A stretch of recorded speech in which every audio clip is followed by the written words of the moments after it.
The voice of the Lord is crying out louder than the thunder, clearer than the wind, but who is listening? Who among you has ears to hear? Who among you will humble yourself to receive the instruction of the Most High? For the Lord has spoken, I will instruct you and teach you in the way you should go. But many have turned their faces away. Many have closed their hearts. Many have made idols of their own understanding and leaned on their own strength. And now the foundation beneath their feet is cracking. O generation, you are starving while the bread of life is before you. You are stumbling in darkness while the lamp of his word burns with fire, and yet you choose blindness over clarity. You want guidance without surrender, blessings without obedience, and destiny without discipleship. But the Lord is not mocked. He is holy. He is jealous. He is not a distant God who speaks only once. He is speaking now. His instruction is not a suggestion. It is a lifeline. The Spirit of the Lord says, I am instructing you because danger is ahead. I am teaching you because the road you walk is filled with snares. I am revealing the way because the enemy is waiting in the shadows to devour those who walk blindly in pride. You think you know the way, but your feet are slipping. You think your plans are secure, but your towers will fall. You think your wisdom is enough, but heaven laughs at the pride of man. There is only one safe path now, the one marked by the instruction of the Lord. But who will listen? Who will silence the noise of this world long enough to hear the whisper of God? You fill your ears with opinions, podcasts, politics, and philosophies, and the voice of God is drowned out by static. You say, God is silent, but it is not he who is silent. It is you who are distracted. You say, God does not speak to me, but you have given your attention to idols. You say, I feel lost, but you have refused the guidance that would save you. The Lord is reaching out even now with pierced hands and a heart burning with mercy. He is not looking for the perfect. He is looking for the willing. He is calling not the broken. But you must listen, not with curiosity, but with surrender, not with skepticism, but with faith. For the time is short. The season is shifting. The door of instruction is open now, but it will not stay open forever. There is a time to learn, and there is a time to walk out what you've been taught. And soon, very soon, the time of learning will pass, and the time of testing will begin. The Lord is saying to his people, if you would only let me instruct you, I would lead you away from the trap. If you would only listen, I would show you how to walk in peace while the world burns. If you would only trust me, I would guide you through the valley of death without fear. But you must choose. There is no middle ground anymore. There is no safe neutrality. To delay obedience is to choose rebellion.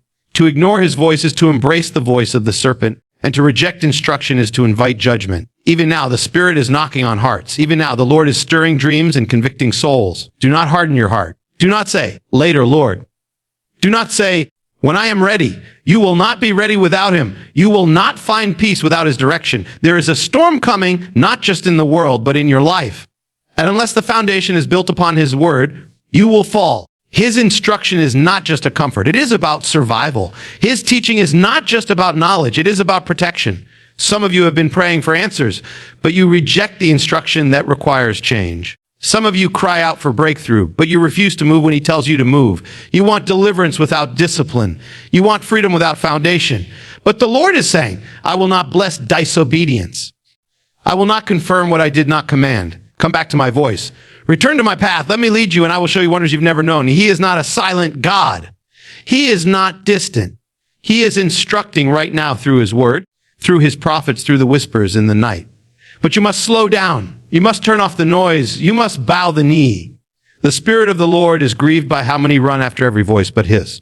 He is grieved by how many ask for signs but ignore his scripture. He is grieved that his people perish for lack of knowledge.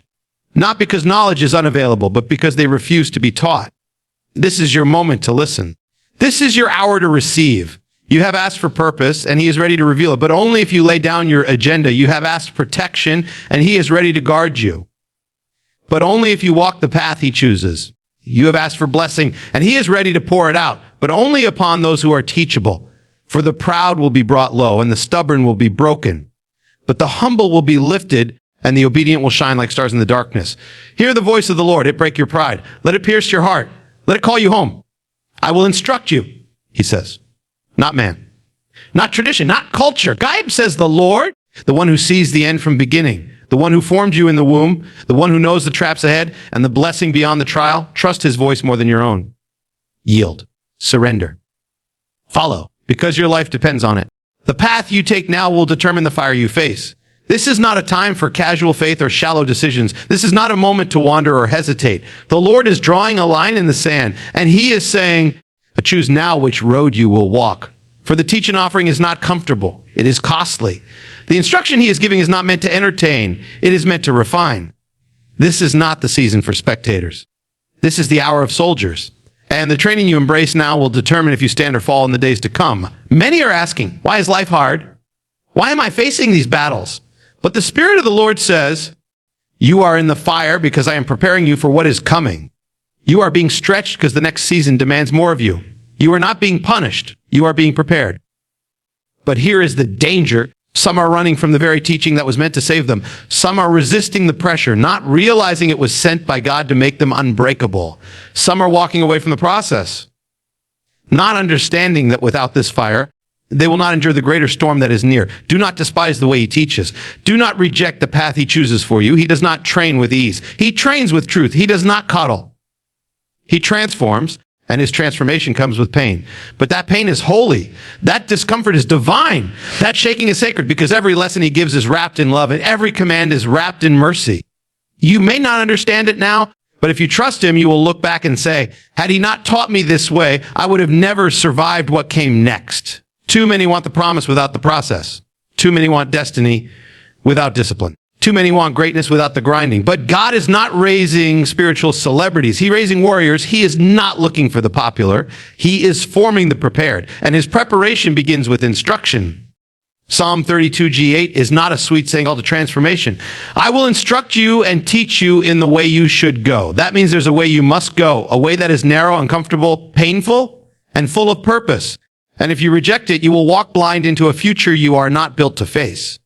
The Lord says, I am teaching you to pray deeper because the storm will require it. I am teaching you to fast longer because the battle will demand it. I am teaching you to worship in the silence because soon the silence will be deafening. I am teaching you to trust me in the dark because soon the world will grow darker still. He is not teaching for today. He is teaching for tomorrow. He is not instructing based on your comfort. He is instructing based on your calling. You don't get to choose the fire, but you do get to choose if you'll be ready. You are at a crossroads now.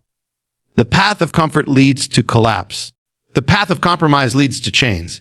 But the path of obedience leads to fire, and through that fire into power. If you avoid the fire now, you will be consumed by it later. But if you walk through it now, you will emerge like gold. The world is not waiting for another lukewarm believer. Heaven is not looking for half-hearted vessels. The time is too short. The hour is too critical. Your family needs your fire. Your city needs your anointing. Your generation needs your obedience. But it all begins with instruction. And whether you obey the path God is revealing. Some of you have been trained by pain, but you have not yet yielded to purpose. Some of you have walked through storms, but you are still resisting surrender. And the Lord is saying, I didn't let you go through all that to leave you empty. I was teaching you. I was forging something inside of you. Do not let that suffering go to waste. Let it become the foundation for your obedience. Every betrayal was a lesson. Every disappointment was a classroom. Every silent season was a test. And now the Lord is asking, will you trust the way I am teaching you? Will you walk the path I've set before you, even if it costs you everything? The fire you face tomorrow depends on the obedience you give today. And God is too loving to let you walk unprepared. He will shake what needs to be shaken. He will remove what needs to be removed. He will tear down what was never built on him. But only if you let him. He cannot teach the heart that resists. He cannot train the mind that rebels.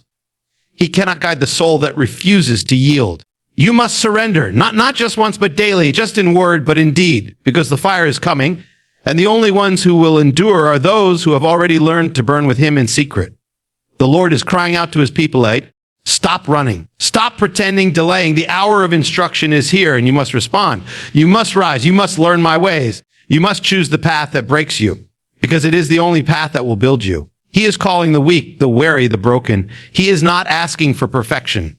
He is asking for surrender. He is not demanding strength. He is offering it, but you must walk his path, not your own, not the crowd's, not the one that feels easiest, but the one he is pointing to now, even if it terrifies you. For every step you take in obedience is a step away from the snares of the enemy. Every time you say yes to his teaching, you say no to destruction. This is not about religion. This is about survival. This is not about feeling better. This is about finishing well. This is not about looking holy. This is about becoming unshakable. And the unshakable are not born. They are built in fire, in silence, in surrender. One instruction at a time. You asked God to use you, but will you let him train you? You asked God to anoint you, but will you let him refine? You asked for the crown, but will you carry the cross? The answer you give now will echo into eternity. The decision you make in this moment will shape the future you walk into. And the Lord is still speaking. I will instruct you and teach you in the way you should go. He has drawn the path. He has set the fire. Now, it's your turn to walk. God is watching your eyes, not your words, not your hands, not your public image, your eyes, because your eyes reveal your direction. Your eyes reveal your devotion. And your eyes in this hour are the doorway to either dividance or devastating distraction. Psalm 3:2-8 doesn't just say, I will instruct you and teach you. It ends with a sacred whisper. I will guide you with my eye. This is not casual. This is covenant. This is not distance. This is intimacy. The kind of closeness where one glance from the Father is all it takes to move your feet, shift your path, or change your heart. But the tragedy is many no longer look at him. They look to their phones before they look to heaven. They search for comfort in the opinions of man, scrolling endlessly while the eyes of God long to meet theirs. They run after validation, attention, applause, while heaven waits in silence, calling them to lift their gaze. And the Lord is grieved. He says, I want to guide you not with pressure, not with punishment, but with the gentleness of my glance. I wanted to lead you with my eyes, but you no longer look at me. This is the danger of a distracted heart. It will always miss divine direction. The enemy doesn't always attack with violence. Sometimes he simply redirects your gaze. He did it to Eve in the garden. He didn't chain her or silence her. He simply shifted her focus from God's word to the forbidden fruit. And in one glance, sin entered the world. That is the power of the eye. That is the war you are in now. The enemy doesn't need to destroy you if he can only distract you. If he can make you look away from the eyes of God, he knows you will lose your footing, your fire, and eventually your faith. That's why the Lord is crying out, look at me. This is not the hour for wandering eyes. This is not the time for divided hearts. You cannot walk in power if your gaze is fixed on fear. You cannot follow the Spirit if your eyes are chained to the world. You cannot receive the next instruction if your attention is still glued to yesterday's pain. The Lord is ready to guide, but he will only guide those who stay close enough to see his eyes. Not his hand, not his signs, not his wonders. His eyes. And to see his eyes, you must slow down. You must draw near. You must turn your attention from every shiny thing that is trying to steal your soul. There is a stillness where his eyes speak louder than thunder. There is a closeness where his glance carries more direction than 1,000 sermons. But to reach that place, you must come back to intimacy, not performance, not religious routine. Intimacy, the kind where tears flow, the kind where silence is sacred, the kind where you are not asking for anything, only looking at him. And in that moment, you are changed. That is the place where true guidance begins. God is not interested in leading a crowd that won't look at him. He is not looking for followers in name only. He is seeking lovers, those whose gaze is locked, whose eyes are fixed, whose hearts do not wander when the world shouts for their attention, because what's coming cannot be survived by the distracted. The shaking that is ahead will blind those who have not learned to see by the Spirit. And the only ones who will walk in peace will be those eyes are locked on the one who never moves. He guided Peter to walk on water with just one word. But when Peter took his eyes off Jesus, the waves swallowed him. The miracle was not in Peter's ability. It was in his focus. As long as his eyes were on Christ, the storm could not touch him. But the moment he looked at the wind, fear dragged him down. That story is not just a lesson. It is a warning. Some of you are sinking because your focus has shifted. Your heart still loves him, but your eyes are on the wind. You still believe. Your attention is divided. And the Lord is saying, come back to my eyes. He is guiding with his eye. Not just because it is intimate, but because it requires relationship. A servant must be shouted at. A stranger must be directed with words. But a son, a daughter, they can be guided with a look. That's what God wants. He doesn't want to yell. He doesn't want to push. He wants you close enough that when he looks, you move. That when he grieves, you feel it. That when his gaze turns, your heart responds. That is holy relationship. That is covenant. And it is rare in this generation. But to those who will choose it, God is ready to pour out supernatural direction. Some of you have been asking for signs, begging for clarity, crying out for answers. But the Lord is not shooting because he wants you to draw near. He's not silent because he's angry. He's silent because he's waiting for your attention. You want his voice, but he wants your gaze. You want his power, but he wants your focus. And when you return to that place of intimacy, when your eyes are back on him, everything will begin to align. You'll hear things you missed before. You'll feel a shift in the atmosphere. You'll sense warnings before the danger arrives. You'll be led into places of breakthrough and out of places of bondage. Not because you tried harder, but because you saw him. He will guide you with his eye. not just in spiritual things, but in your decisions, your relationships, your battles, your assignments. The Holy Spirit will whisper in your spirit way, not go this way. Don't trust that voice. Wait here. Speak now, but only if your eyes are fixed. This is not optional. This is survival, because the road ahead is narrow. The voices will grow louder. The confusion will multiply. And only those who have learned to lock eyes with the King will know which way to go. You can no longer afford to look away. You can no longer flirt with distractions. You can no longer play with compromise. The fire is coming, and the only safe place is the center of his will, found in the center of his gaze. So lift your eyes. Turn them from the noise. Repent for the distractions. Strip away the idols. Silence the voices and look again. Look until your spirit burns, until your tears return. Look until the fog lifts, because when you lock eyes with the Lord, everything changes. He becomes your compass. His presence becomes your home. And one glance from his holy eyes becomes the map that will lead you through every storm. God is watching your eyes. Now ask yourself, are your eyes watching him?